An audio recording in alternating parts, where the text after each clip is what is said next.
Welcome, everybody. It's just around 7 o'clock, I think, a little bit around, yeah, right around there. So we'll get started. As people are joining, if you could just mute yourself, that would be great. I appreciate that. Really glad you could join me tonight. This is the major specific video chat for School of Engineering. Tonight, we're talking about aero engineering. In my opinion, the best engineering, which is what I tell all of my Aero advisees every year. Let's see, I think I'll get rid of this, no offense. And I'm going to pretty much focus on content for this first part of the meeting. Whoever's just joining, if you could mute yourself, that would be great. For the first part of the meeting, I'm going to focus on content. That is me. I'm Marie Diefenbach. I am your School of Engineering Hub Advisor for Aero Engineers for the class of 2024. Welcome to all of you. I've been advising students at RPI for the past 18 wonderful years. I advise mechanical engineers, aero engineers, and nuclear engineers. For the class of 2024, I'm advising Aeros and nukes, which are two of my favorites. The structure of the webinar tonight, it should probably run about a half an hour. Could go a little bit longer depending on how many questions people have. I don't want to take too much of your time this evening. I'm going to ask everyone to be on mute for the webinar, and I ask you to turn off your camera just because I'm easily distracted by seeing your lovely faces. I miss being on campus, so I miss getting to see students face to face. So if I see your lovely faces, I'll just go right off the rails tonight. From my perspective, the main purpose of this webinar is to get your questions about advising and registration answered. So as I am talking, please think of questions you have as we're going along, and just pull up that chat box that you see at the bottom and type your questions in there at any time. Press and annotate the shared content. Sure. So go for it. So just pop your questions in the chat at any time. I'm going to leave plenty of time at the end to go through all of them, and I won't sign off until you all have all the information that you need. I do not want to annotate myself. I don't know how to not do that. Okay, so first I'm going to talk a little bit about the advising structure in the School of Engineering. When you come into RPI as an engineering student, you are assigned 2 advisors, your SOE Hub Advisor, that's me, and I'm your first point of contact for your first year. Then we transfer you to your faculty advisor, who is a faculty in your major. So you're going to be assigned to me, and then you're going to be assigned to an aero engineering faculty member. And you'll transition after the first year to your faculty advisor. And we kind of have different roles. So the first year, we talk about initial support for academic planning for you. We talk about your major, dual major, minor requirements. We kind of get you off on what I like to think is a solid footing. By the time you transition to your faculty advisor, we hopefully have gone over a 4-year plan together. And of course, you're going to have a couple of registration periods while you're with me, and I'm going to help you through that and advise you through that. If you need some extra help while you're on campus, you can always ask me. As I said, I've been working at RPI for 18 years. I know everybody who works there, and I can happily refer you to people all over campus. Then when you transition to your faculty advisor, I like to think of your hub advisor as kind of the nitty-gritty for advising. And then when you connect with your faculty advisor for years 2, 3, and 4, they kind of help to connect your education and your career. They'll help you if you're looking to go to graduate school, if you are considering the choice between grad school and going right into a job, they'll help advise you through that as well. They're also a good point of contact for advising you if you're interested in undergraduate research. I am a huge fan of undergraduate research. We refer to everything by acronyms at RPI, so we call that URP, Undergraduate Research Project. And I can also help connect you up with classes, with faculty for research in Aero. As I said, I've known all the faculty there for 18 years, and I pretty much know what they do, and I can help connect you with, if you're interested in space, or if you're interested in drones, I can help connect you with the appropriate faculty. They'll also help you with study abroad and internship and co-op assistance, and of course, planning for your art. If someone's on who has not muted, could you do that now? Because I'm just getting feedback.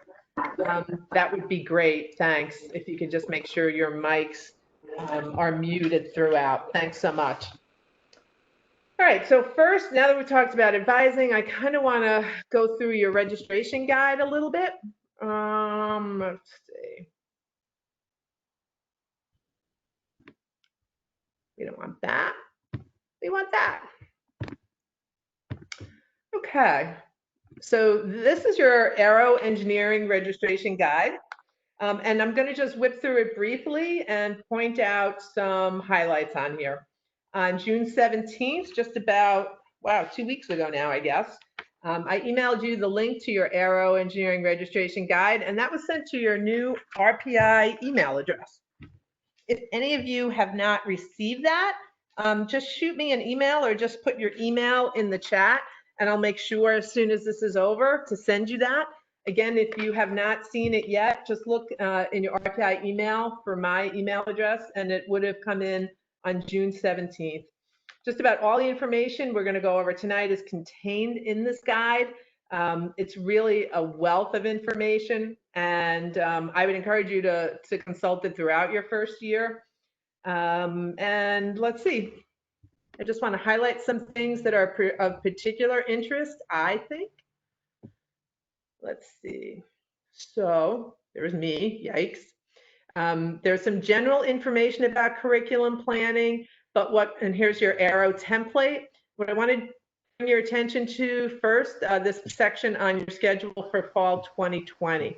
So this video here, planning your first semester as an Aero engineer, that's about a 10-minute video where I walk you through everything you need to know about the classes that you're going to choose for your first semester.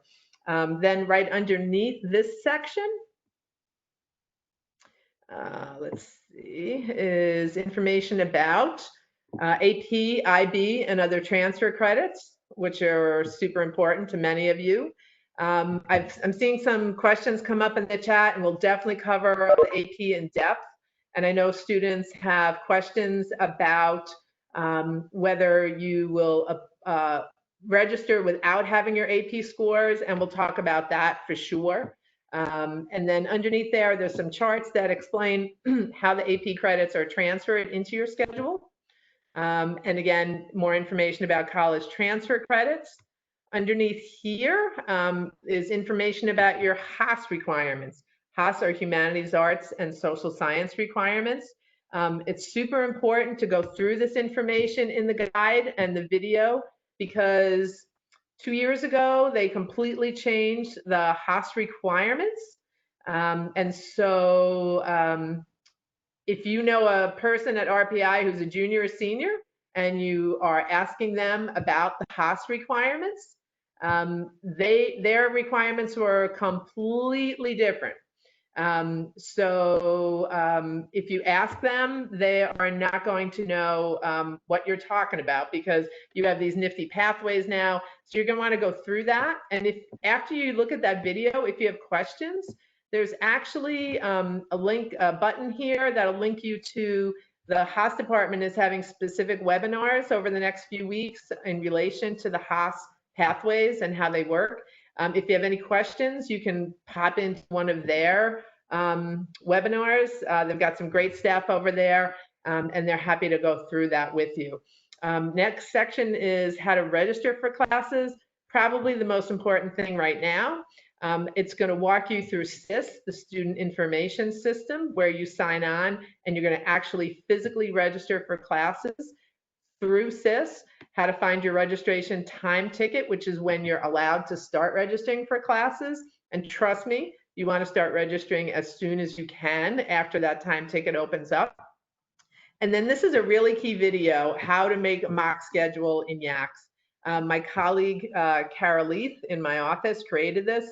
She is a master of Yaks. It's a great program that our computer science majors have developed for us. It works great. We use it all the time, every day. And this will walk you through how to build your schedule in Yaks and then actually register in SIS. So those are really the important highlights that I wanted to bring to your attention.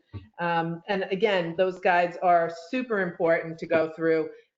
You should really, really take the time to do that. So next, I want to bring up another tool that you're going to use to register is your degree template.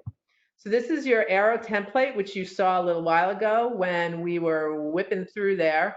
And these are the courses. Basically, if you take all these courses, you're going to get an Aero degree at the end of your 4 years. Again, make sure you watch that 10-minute video about where I walk you through the first couple of semesters there. A common question I get is about dual majors, particularly the dual major with mechanical engineering. And that's the single most popular dual major within the School of Engineering. So I want to bring that up and talk about that major for just a couple of minutes, and we can certainly talk about it more in the question and answer section. Basically, what happens with the Aero and mechanical dual major, you will follow the Aero engineering template pretty much to the letter. The first couple of semesters, there's absolutely no difference whether you're doing an Aero degree or you're doing an Aero mechanical dual. Basically, those classes come in later on. And what happens is every engineering major at RPI has 12 credits or 3 4-credit classes of free electives. And what we do for the dual degree, we take those 3 courses, we replace them with 3 4-credit mechanical courses. We add a 3-credit course, an additional 3-credit course, and a 2-credit lab, and then you'll be all good to go. And let me show you what that actual template looks like. Here's the dual. Oops, sorry. Here's the dual. And so here's what happens. Remember, we had those 3 free electives, right? We pop in this 4-credit Elements of Mechanical Design class. We pop in this 4-credit Electronic Instrumentation class. And we pop in this 4-credit Material Science class. Now, at that point, it's an even swap, right? There's 3 4-credit classes, just takes up those 3 free electives. So you're even at this point, right? It's a net 0 additional courses. Now, at that point, we add this 2-credit lab, Mechanical Systems Lab, which is the lab for this class, Elements of Mechanical Design, or EMD, as we say. And then we also add this 3-credit heat transfer class for an additional 5 credits total. So really, the reason why you can see that the dual with Aero and Mechanical is the most popular dual is because it's relatively easy to do, right? Most students can do that, absolutely no sweat, within 4 years. Even if you bring in absolutely no credit, it'd just be a question. Your normal credit load is about 16 credits a semester. The only additional credits you're going to do is a 3-credit course and a 2-credit lab. So that's very easy to incorporate within 8 semesters. Now, if you bring in any AP or transfer or IB credits, it makes it that much easier. So that's kind of why you'll see it's the most popular dual major. And I contrast that with a dual, say, if you want to do a dual in Aero engineering and computer science. I actually have, I think right now, I've got 3 juniors doing that dual major who are very unusual because that's a bear of a dual. You're taking more than 20 credits, well in excess of 20 credits every semester, and every semester is super, super hard. Now, because I said that for the dual major in Aero and Mechanical and the Aero template itself, there's no differences within the first couple of semesters. You can take your time in deciding whether you want to do that. There's absolutely no, you don't have to do anything different in your first couple of semesters. So basically, you're just going to follow the instructions as if you were a straight up Aero engineer for that. But I just wanted to kind of talk about the dual now. This is probably more information than you want at this point. I think some people, especially if you talk to upperclassmen, and you say to them, do I want to do this dual major in Aero? They'd be like, why wouldn't you do it? It's so relatively easy. You can get it done with no additional semesters. And that's true. But I want to give you a counter argument to that. And again, this might be more than you really want to know right now, but next semester, in the spring semester, you're going to take this 1-credit class called Fundamentals of Flight, right? It's just an easy, fun 1-credit class that talks about, basically it's once a week. It's more like a seminar series, and every week a different member of the Aero faculty come in and they talk about the classes they teach in Aero, and they talk about their research, right? So every week a different faculty member is going to come in. Now the first week, Professor Amir Hirsa is going to come in, and he's going to say, how many students are doing the dual major with mechanical? And a whole bunch of you will raise your hands.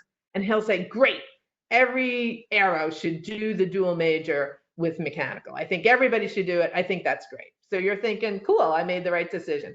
Then a couple of weeks later, Professor Kurt Anderson is going to come into the meeting. He's our space expert, worked at NASA, and he's also one of the assistant deans in engineering. And he's going to come in and say, all right, how many of you people are doing the dual with mechanical? Again, a whole bunch of you are going to put your hands up.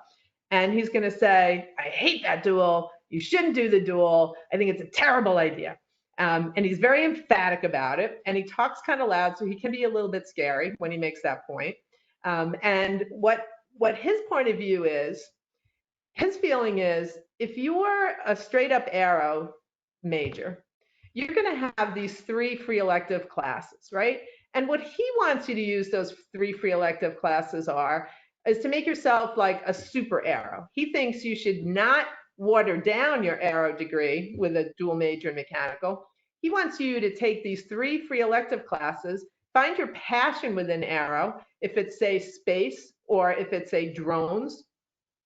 Take additional courses within that, and you make yourself an expert in that subject, so that when recruiters come to campus, when you're a junior and senior and you're interviewing for jobs, you can say to them, you know, a lot of these people you're talking to in line after me, they all did this dual major with mechanical. I didn't do that. I chose to make myself an expert in space because that's my passion. Say you're interviewing with NASA, right? You can make that argument, and that's the argument that Kurt Anderson is saying. He's saying you should really kind of take some Aero classes, find what you're interested in, find out what the company you want to work for is looking for, and then you use those free electives to do that, and you make yourself an expert in that subject, right? That's his point of view. Now, are either of them wrong? No, they're both right. Professor Hirsa saying it's a great idea to do it. And also Professor Anderson saying it might not be the best idea to do it. The reason I have this kind of long discussion is there's different ways of looking at it, right? And there's no particular right or wrong answer. I don't have a dog in this fight. I just want you to know that there are different ways of looking at it, because a lot of students would just say, oh, for God's sakes, why wouldn't I do the dual? It's not a hard thing to do, and it's true. And so when they structured the dual major, you'll see they put those dual classes pretty far down, right? The first one doesn't come in until here when you're a junior. And they did that strategically because they wanted Aeros to be able to go through, take a bunch of classes, take some foundational fundamental Aero classes before they even have to decide whether they want to do the dual or not, right? And that gives you a chance to decide, you know, do I want to do the dual, or have I kind of already discovered I really, really like space, and I want to take all these electives and maybe even some graduate level classes that relate specifically to space, for example. So again, just reinforcing that there's no reason that you need to even declare a dual to here. You have plenty of time to think about it. And again, it's nothing that's really going to impact your first year, your first semester, your first year, your first 3 semesters at least worth of registration, even if you're bringing in substantial AP or IB credits, okay? Next, I want to bring up this nifty little planning guide, which, again, my colleague Carol Leith developed this. It basically just takes the degree template that we just looked at and the video information that I talk about in the registration guides and kind of puts it in a different format, right? This basically is a step-by-step walkthrough from a different perspective on the courses that you should take. So basically, it walks you through first semester, do you want to take Engineering 1100, which is Introduction to Engineering Analysis? There's kind of a decently long discussion that I have in the video in the registration guides, why you would want to take IEA your first semester or why you might want to put it off till spring. I'm just going to leave you with a teaser for that. It has to do with physics. So watch the video and decide what you want to do. We can also talk about it for sure. Then you have a 1-credit class, either Engineering 1200, which is Engineering Graphics and CAD, or Engineering 1300, which is Engineering Processes. Now you'll see that if you look on the template, Engineering Processes, I think, comes in your first semester, sophomore year. I actually recommend, if you've got a choice and it fits and it works in your schedule and there's open seats, I actually like the idea of taking Engineering 1300 first. You can 100% take either one. CAD is definitely a harder class. I don't think there's any engineer who on the RPI campus who would say that CAD is not a lot harder than processes. So for that reason alone, I think it's kind of nice to ease into that class and not take it your first semester. The other thing is processes is fun. You go into the machine shop. It's only once a week for 3 hours. And you're going to actually use your hands, learn all the machines in the machine shop, and like make a little metal cannon or a little train, like a locomotive. And I don't know anybody who doesn't really like engineering processes. So you can certainly do either one of these. I lean towards recommending engineering processes, that Engineering 1300 in your first semester. It's just a lot more fun. And honestly, this semester, with the freshmen being on campus, and as we've learned from our reopening plan, the sophomore class will not be on campus. So they really can't take processes next semester because it's a completely hands-on class.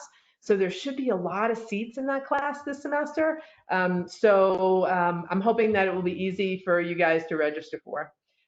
Then Physics 1 is normally in the template. If you got credit for Physics 1, I'm recommending you take Chemistry 1 instead of Physics 2, only because it's a bear of a class.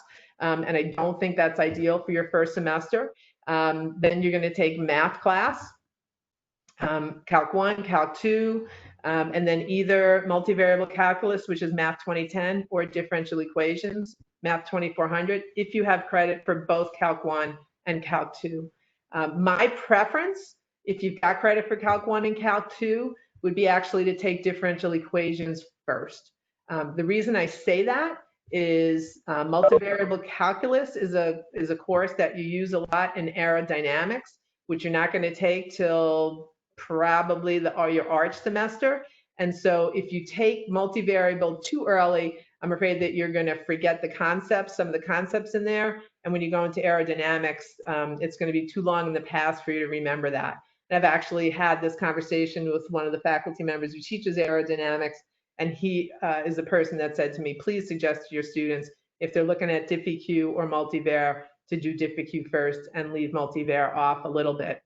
Then first semester, we recommend absolutely you take one of those Haas Humanities, Arts, and Social Science courses. Again, it's covered extensively in the registration guide.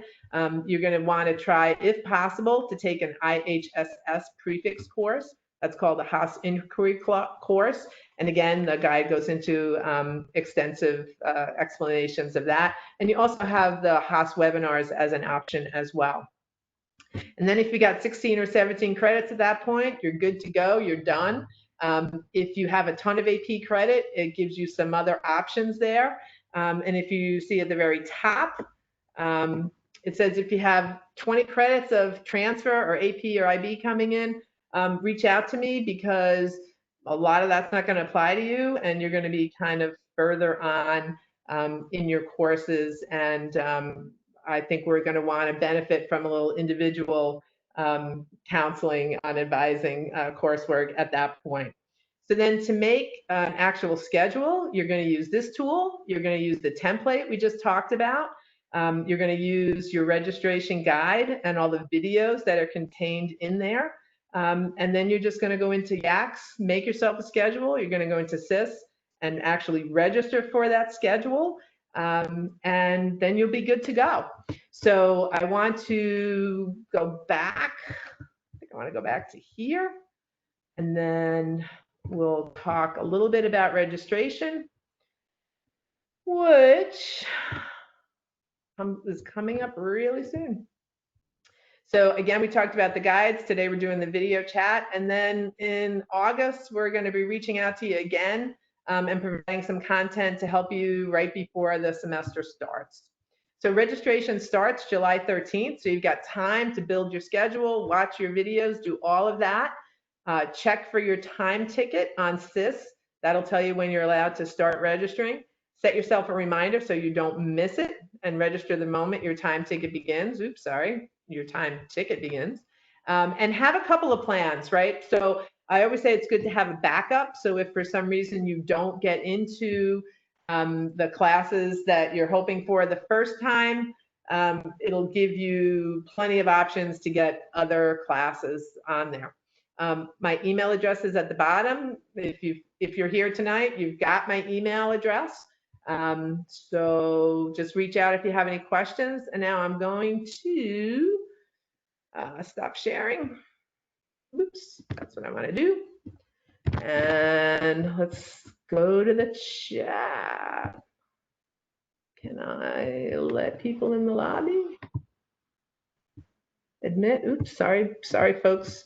Sorry folks who were in the lobby. Okay, and let's pull up my video and we'll pull up the questions, hopefully, and we'll start cranking through them. Hi, everybody. Nice to see you. Let's see. Let's go up to the beginning. Holy smokes, we got a lot of questions. You guys are awesome. Choosing to remain off campus for the fall for health reasons, will my financial aid be decreased? Holy smokes, Aiden, you're asking the wrong person, I'm afraid. I will find that out for you, though. I will scope that out and I will find out. So can you shoot me an email for that individually, and I will I'll forward that to the appropriate person in financial aid. I'm sorry, I just don't know that. I'm again academic advisor, and I just don't have a lot of information on the financial aid aspect of it. Should we wait to receive our AP scores to register for classes? Great question, Anila. I'm going to say no, because AP scores, we've already been told, are late. And it's so ironic, I have to tell you guys, that we actually put off registration for first-year students this year. We had it earlier last year before the AP scores were in, and we specifically put it off this year because we wanted you guys to have your scores and know what they were. And then the AP folks let us know that they probably won't get the scores out until the end of July. So we just couldn't wait that long. So we kind of, planned everything around that, and then it kind of backfired on us. So what we're advising students to do is to make your best guess about how you did on that test, right? I think for the most part, you'll come out of a test, and because starting this year, RPI only accepts grades of 5 in order to transfer and be able to go on to the next level of class. You kind of know if you killed it or not, right? Usually when you come out of an exam, you'll know well, I'm not sure how I did. I think I did okay. Or you'll know yeah, I think I really nailed that test. You may not know that, but I think you'll generally have a good sense of how you did, right? So I would say go with your gut. If you feel like you did well enough to go to the next class and you feel confident about that, I would say go on and register for the next level class. If you think you have credit for Calc 1 and you want to go to Calc 2, go for it. And if you don't end up getting a 5 in that, we'll just change your registration. Registration is going to open up, as I said, on the 13th. After you guys register, it's going to close for a little while, and then it's going to open back up again. So you'll be able to change your registration after you get the correct scores, and just adjust accordingly. No harm, no foul. We've got plenty of seats in all of the first-year courses, all the math, all the sciences, all of those things. So no problem. So I would say absolutely do that.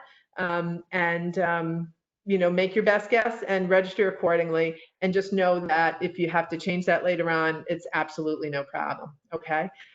Do we meet alone with you to discuss courses and registration? You can if you'd like. You know, I think everything you need is in the registration guides. If you don't want to do that or still have questions, there is a link at the end of the registration guide. There's also a link to booking an appointment with me in my signature. And obviously all of you guys are here. You've gotten my email about this. So if you want to make a direct appointment with me, I'm all about it. I'm available most days. The Institute is closed on Friday for the 4th of July holiday, but I'm here otherwise. You can just go right and book online and we'll be good to go. I'm more than happy to meet with whoever would like to meet. Let's see. Esteban said, what should we do if a class has an overlap with another and there's no other class times without that overlap? I'm wondering if maybe you're an ROTC student, because there's a well-known conflict with one of the ROTC courses, and I believe it's the test section of Chemistry 1. If that's the case, it's a long-standing, well-known conflict, and those two instructors work it out basically so that you can take both of those classes in your first semester. Esteban, if you're not an ROTC student, or even if you are, just shoot me an email privately and let me know the situation, and I can certainly advise you what to do from there, okay? Let's see, to Brianna, I'm interested in dual majoring with Aero and Mech. How time-consuming, difficult would it be, and is it worth it? I hope I answered a lot of that, Brianna, in the discussion about the dual. If not, book an appointment with me and we can talk about it at length, honey. As I said before, there's no real wrong answer or right answer on that. I think it kind of partly depends on your goals, what your career goals, what your goals for after RPI are. We can certainly talk about that individually at great length. I'm more than happy to do so. Vincent says, if I got a 5 on the AP Calculus BC, can I skip Calc? I'll start with Calc 2. Yes, you can absolutely. If you got a 5, you can go on to Calc 2. And you know, sometimes students are worried about if they technically get the score that they need to go on to the next level, whether it's math or physics, whatever at RPI. They're worried if they should do that or if they should kind of learn Calculus 1 the RPI way, right? I think we track this every year. So for the whole 18 years that I've been at RPI, the Learning and Advising Center looks at students who take the AP credit and go on to the next level for Calc 1, Calc 2, differential equations, Physics 1, Physics 2. And we have found overwhelmingly that students do very well when they do that. The other side of not doing it is sometimes students will say, you know what, I really feel like I know Calc 1. I don't want to take my AP credit. I want to get an easy A my first semester. So I'm just going to repeat Calc 1 because I really want that easy A. And what I've found over the years is that students who come to RPI are really smart and they don't necessarily do well when they're bored. And what happens a lot of times is that easy A kind of turns into a crappy C, right? Why does that happen? And I think because when things get busy, you know, you have a lot of due dates coming up. What's the one class you're going to kind of not pay as much attention to? It's going to be Calc 1 because you're going to say, I know Calc 1. I can skip that homework. I don't need to study so much for that exam. I know Calc 1. I don't need to do that. And that doesn't always work. So I've seen a lot of times where students try to go for the easy A and it doesn't end up well. On the other hand, I will 100% defend your right, because if you want to, you just don't feel confident to go on to the next level, even though you could test out of it, I will always defend your right to stick with that Calc 1. At the end of the day, I think you know more than anyone what your comfort level is and how you feel. And above everything else, I want you to have a great first year at RPI, and I want you to like end up your freshman year feeling like I've 100% got this. So if you're hesitant at all, and you just say, you know what, I just want a refresher, I want to take Calc 1 again, it's no problem. You know, it's a very individual decision, and I always say to students, you know yourself best and your comfort level. So I think you got to listen to that little voice of intuition inside your head, right? Let's see. Aiden said, I received the registration, got my personal email, not my Aiden, thank you for that, because the admissions office did not give me your RPI email, and it's not on our directory. So thank you for that. I'm going to make a note of it right now. Because I was looking all over for it and I couldn't find it. So that's why there were 2 students that admissions did not provide me with your RPI email, and I searched and searched, and that's the only thing I could do. So thank you for that. Super happy. I'm going to put it on your list there. Okay, KMOSK. Okay, and yes, admissions did not have one for you, Alexander. Again, last night I was looking all over for an email for you. I emailed the admissions office and they did not get back to me. So thank you for that. So it's KMOSKA@rpi.edu. You know, we have a formula, but it doesn't always fit. So I was afraid to just like wing it and assume that was, because a lot of times if students with similar letters in their name, you'll have a number after that. So I didn't want to kind of send it to some random person who didn't know what the heck was going on. Okay, I've heard conflicting info about whether PLTW credits are accepted. Is there any reason to send them in?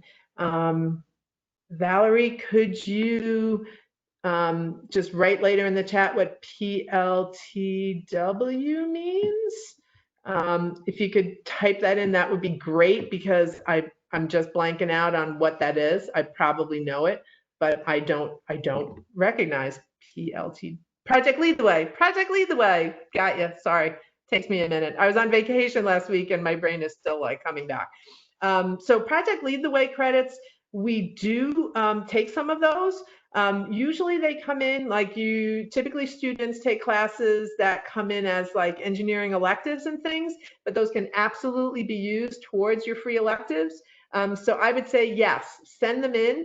And if you want to send me an email, I can explain that process to you. Why the heck not, right? It's just a matter of a little bit of paperwork that I can help you walk you through that. If you decide later on you don't need those credits, you don't really want them, that's fine. You don't have to use them, but it may just take up one of those free electives, and say you're in a difficult semester. It might allow you to take a little bit less classes in that semester. So I say go for it. And Juliet is asking if we took dual enrollment courses in high school, or are they only accepted if they weren't used for high school graduation? That is the exact rule, Juliet, and for everyone else. RPI refers to it as like double dipping.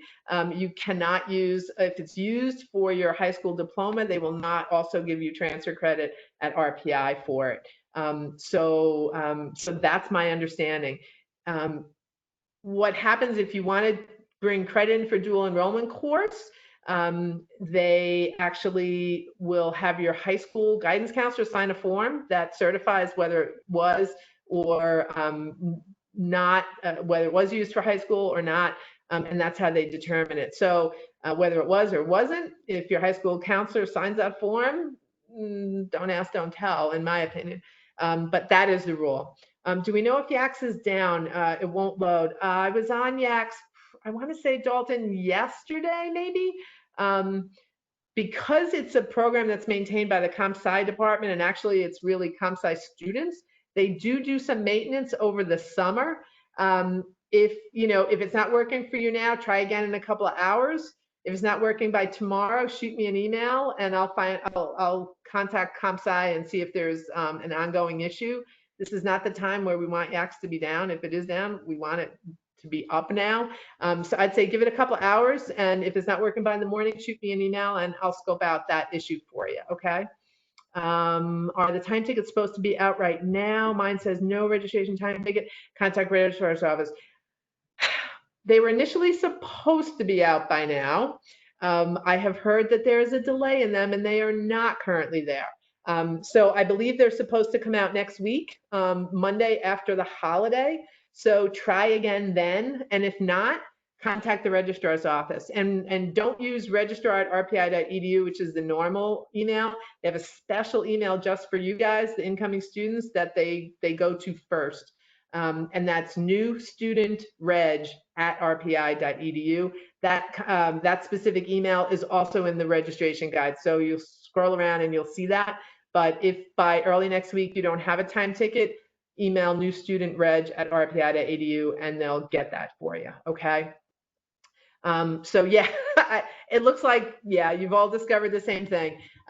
Again, sorry, they initially told us that you'd have them all by now, and apparently they did not. So after the holiday, you should have that.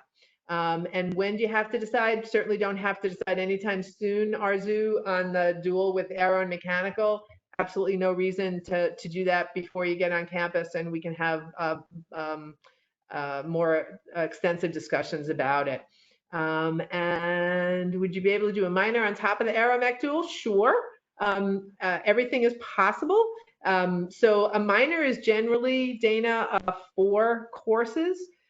So usually what students do is they'll use those 3 courses that are free electives and then just add 1 more.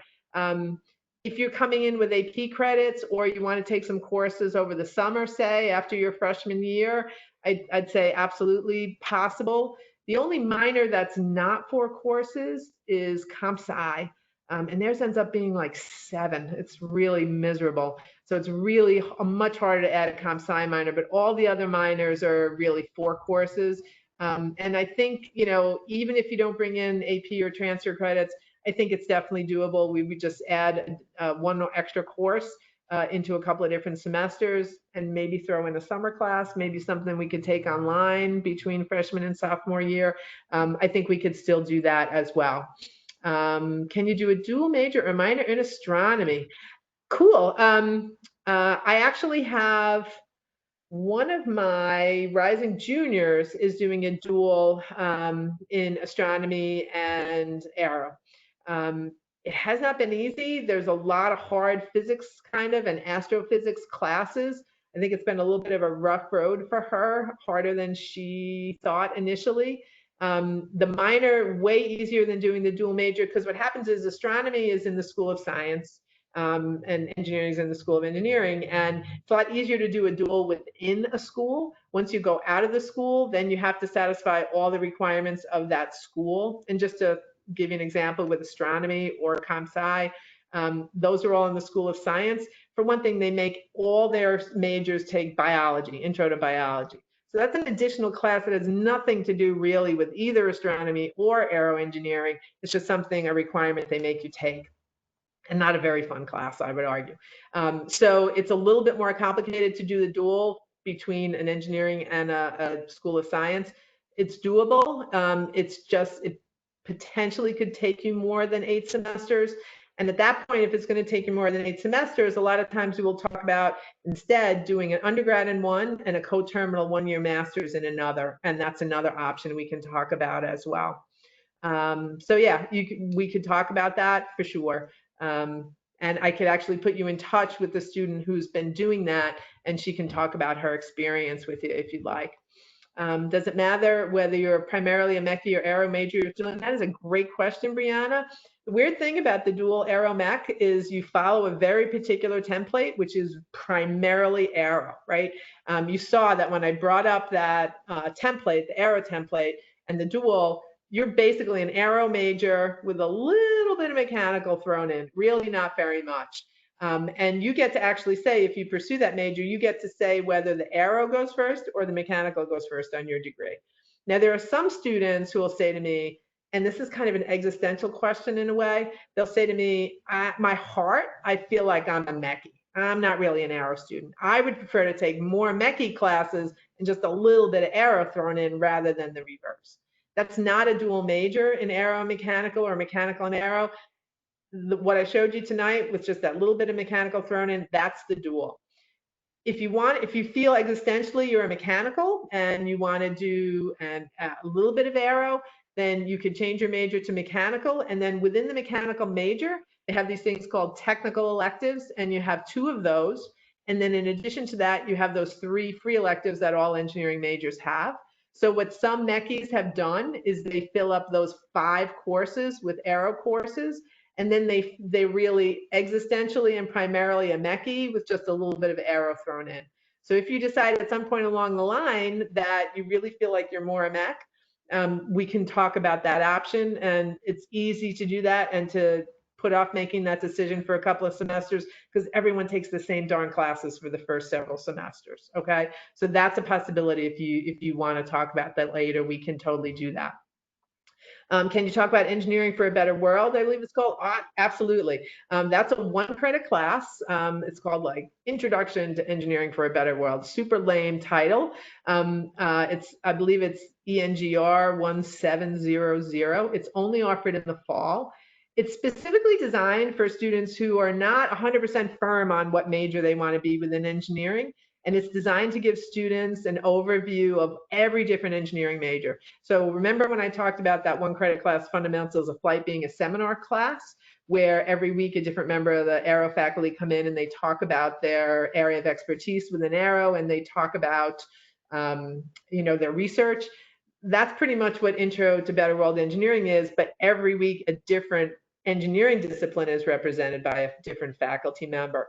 So aero, mechanical, nuclear, materials, biomed, civil, environmental, each one of them will have 1 week. And what happens is there's a lecture part of the class, and then my office, actually, the engineering hub, after the class is done, this is totally optional but super popular, is we bring in alums who are out in the business world and who majored in those majors, and they talk about what their post RPI life is like and why they're happy that they were that major and what they've gone on to do with that major.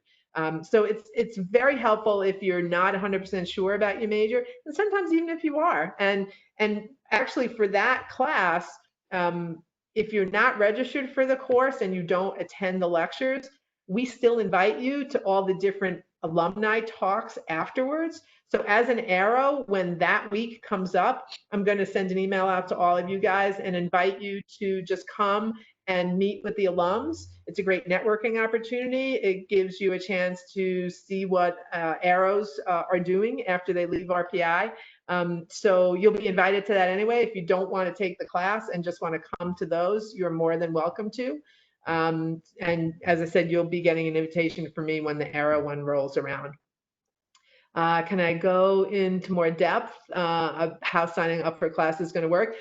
All you have to do, Dana, is go to your registration guide and watch a couple of those videos, and it's going to walk you through the process. The only reason I keep driving you back to that is that's a long discussion, and that's the reason why we send you those guides, so that you can do it on your own time and take your time. Once you go over that, there's a lot of students who are on this call who have already done that, and in fact, I've been meeting with students all week who already have schedules figured out by using Yaks and SIS. If you have any problems once you do that, make an individual appointment with me. I can share my screen and walk you through those. But I think if you just look at the information in those guides, just take some time, relax, just bang through those videos. I think you're going to really know exactly what you need to do. From Sarah, we'll be able to have one-on-one before registration. Absolutely. So you can meet with me now. I work all summer, and because we're not on campus, we're going to have these video chats, and I've been doing it since March with all of my advisees, and we can absolutely do that. You can do it now.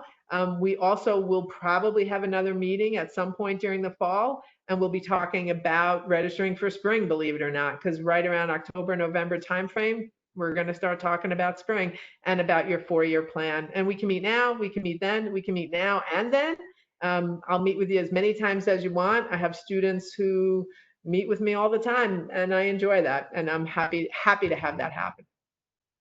Let's see. Will there be cars on campus for freshmen now? Oh man, Dalton, I do not know that.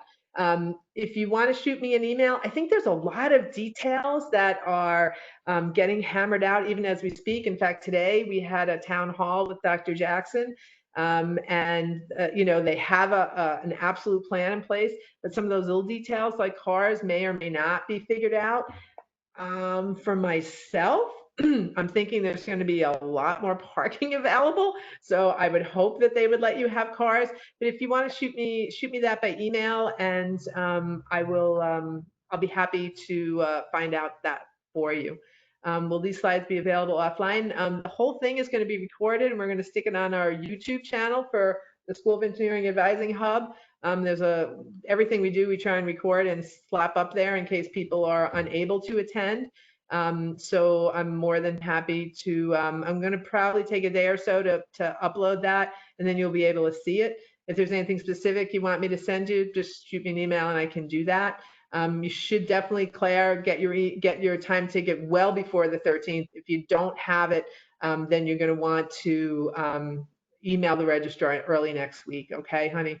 And where in the schedule do I fit my Navy ROTC courses? So Ethan, the thing that they don't always tell you in ROTC is where most RPI students are taking an average of 16 credits a semester. If you're in ROTC, you're going to add probably another 2 to 3 credits a semester on top of that. So you end up taking average maybe about 19 credits per semester. So some of them will use up your free electives. You can use a total of up to 6 credits of your 12 free electives can come from ROTC classes, but that's pretty much it. So you do end up taking additional classes pretty much every semester. And then another ROTC student says, if I run into that well-known conflict or just schedule. So what's going to happen, Vincent, is it's not going to allow you to physically schedule that in SIS. What I advise students, because it's pretty much chemistry and ROTC, Chem 1. So if you are going to take Chem 1 this semester, which you could always do physics and avoid that, but if you're going to take chemistry first semester, register for the chemistry, shoot me an email, and what I will dialogue with the ROTC folks and have them sign some paperwork that's a conflict form, and that will allow you to register for ROTC. Chemistry is important because like the ROTC class, there's only, I think, 1 or 2 sections of, and you don't have a lot of choice in that, and it's not going to impact your schedule that much. But the chemistry one, if you don't want 8 a.m.s or something like that, get your chemistry section, then I'll make the registration for the ROTC classwork. Okay, if that makes sense. So register for that and send me an email, and I'll help work you through that, because I can dialogue with ROTC on your behalf. Let's see. I also heard there's a limit on how many credits we can transfer. Is that separate for AP and other sources, or is it one cap for all? It's pretty much one cap for all. Actually, I think they did change it this year. Sorry, now that I'm thinking about it. I think you're limited to 20 credits of AP and 30 credits overall, 32 credits overall. Used to be 32 credits you could bring in of AP. I'm pretty sure they're limiting that this year to 20 credits. But I will check on that for you and get back to you on that. Just shoot me an email about that, Valerie, and I'll verify that. It's all in the registration guides, but as I said, it's new this year. For 17 of my 18 years, it's been one way, and it just changed. And again, just back from vacation, and I should have that on the tip of my tongue, but I just do not. What does a day in the workplace look like for an aerospace engineer? Interested in pursuing either aerospace or astrobiology due to my passion for space, and I'm very torn between the two. I think they're probably not all that dissimilar in some ways.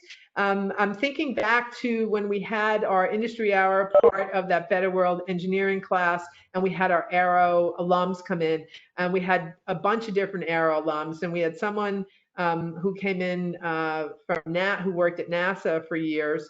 And she actually did different things within NASA. And she went in as a straight aerospace engineer, but she got into like biological aspects of Aero, and she ended up working with the astronaut staff on, like monitoring their health and all their biological systems and all that kind of thing. So one person actually went between one from the other. So it's kind of crazy that you're asking me that question. If you shoot me an email, I can get you her contact information, because I think that'd be a great connection for you to make. And she can talk about how that played out for her. I don't think at this point you need to worry too much about making a decision like right now. I think as you progress through your engineering courses, and you're going to be taking classes from Aero faculty who have worked in those areas, right? And you'll go talk to them, and you'll pick their brains about, like Professor Anderson when he worked at NASA, and how did those two things play out there? And you'll take classes and find like you gravitate more towards one than the other. So for most students, as they're progressing through those 8 semesters in their 4 years at RPI, that's kind of when they figure it out, by kind of taking classes, doing research in those topics, and just, as they go along, it's kind of a natural kind of progression, okay? Don't worry about it now. Don't feel too torn. This is an ongoing conversation that we're going to have, and then when you transition to your faculty advisor in Aero, you're going to continue to have that conversation with them as well. And then on the RPI Discord, there was a message about quacks. What do I know about this? I don't know anything because I don't know what quacks is. Q, small u, ACS. And I'm sorry, I don't know. Again, if you want to shoot me an email, I'll find out. I have no idea what that is. Sorry about that. Never heard it in 18 years. And Dana says, if I plan on getting my master's in Aero, would I be able to complete minor courses that 5th year? So the problem with the grad school is they limit you in the amount of credits that you can take. As an undergrad, you can take up to like 22 credits without having to pay anything different. But in grad school, they won't even let you in that 5th coterminal year take more than like 16 or 17 credits. So it would be kind of hard to push those minor courses off into that 5th year. But Dana, that's something we can sit down with a 4-year plan and kind of go through that in depth and figure out where we're going to stick those in. And if you want to type into the chat what minor you're looking at, that might be helpful as well. Because if it's a minor within anything that's part of your Haas requirements, it's a music minor or an art minor or something like that, then that can also count, the minor can also count as your Haas requirements as well. So it may not actually be astrophysics. Yeah, sorry, that's definitely going to be an additional thing. So we'll look at that and we'll lay that out. And, as I said, I have tons of students who take courses over the summer. We might be able to sneak in a course over, like an online course over Christmas break or something like that. If it's something you're committed to doing, we will figure out how you're going to do it, Dana. Like, we will figure it out, okay? And thank you for getting back to me about quacks. It's the new replacement for Yaks. Huh. I don't know about that. I have not heard that there's a new replacement for Yaks. As I said, I was just on Yaks yesterday, so I'm kind of surprised that it maybe it's in transition. Again, Valerie, I know you've had a lot of questions that I've said send me an email, but you're bringing up a lot of good questions tonight. Just add that to the list, honey, and I will scope that out. David Goldschmidt is my go-to faculty member in Comp Sci. I've known him for many years. He knows everything that's going on there. I'll email him first thing in the morning, and I know he'll get back to me and explain. And if it's a new link or something, you can be certain I will send that out to all you guys. I've got all my arrows in an email list now, and thank you to the 2 of you who gave me your new one, your RPI one, and I always keep you updated. I also sent you, I think, an invitation to be on some texting service that I can send texts as well. So if it's something super urgent, like a deadline is approaching, a really important deadline, the ad deadline or the drop deadline or something like that, I will certainly let you know. I won't spam you with a lot of junk, but I will keep you apprised of important deadlines and information like that. And if Yaks change to quacks, that's an important thing, and I will certainly reach out and let you know about that. Any other questions? I feel like I talked way too long and that this half hour turned into an hour, and I apologize for that. But you guys had a lot of awesome questions that I think were super helpful. And Vincent, you're more than welcome. And again, if any of you want to reach out for an individual appointment, I'm all about it and more than happy to do that. Meet with students all day, every day, and I'm more than happy. And you're welcome, all of you. I'm so glad that you were able to join tonight. We're having another one of these next week. If you know of anyone who wasn't able to come tonight, I think the next one is in the morning because we're trying to hit students across all time zones internationally. So we'll do this again, and again, it'll be recorded, and that'll be available up on YouTube as well. I'm so excited that you're going to join us at RPI. I know this is a really weird year to be graduating high school and a really weird year to be starting college. It's going to be great. You're going to be really happy to be on campus. I'm so glad the freshmen are going to be able to be on campus. And I really look forward to meeting all of you in person really, really soon. I hope you have a great night, a lovely 4th of July weekend, and a great holiday. And don't hesitate to reach out with any additional questions if you start thinking about things and I didn't hit everything that you were looking to hear about tonight. Just reach out. I'm more than happy to speak with you individually. Hope you all have a great night. I think you're all awesome, and I'm really looking forward to working with you for the next year. Bye-bye now.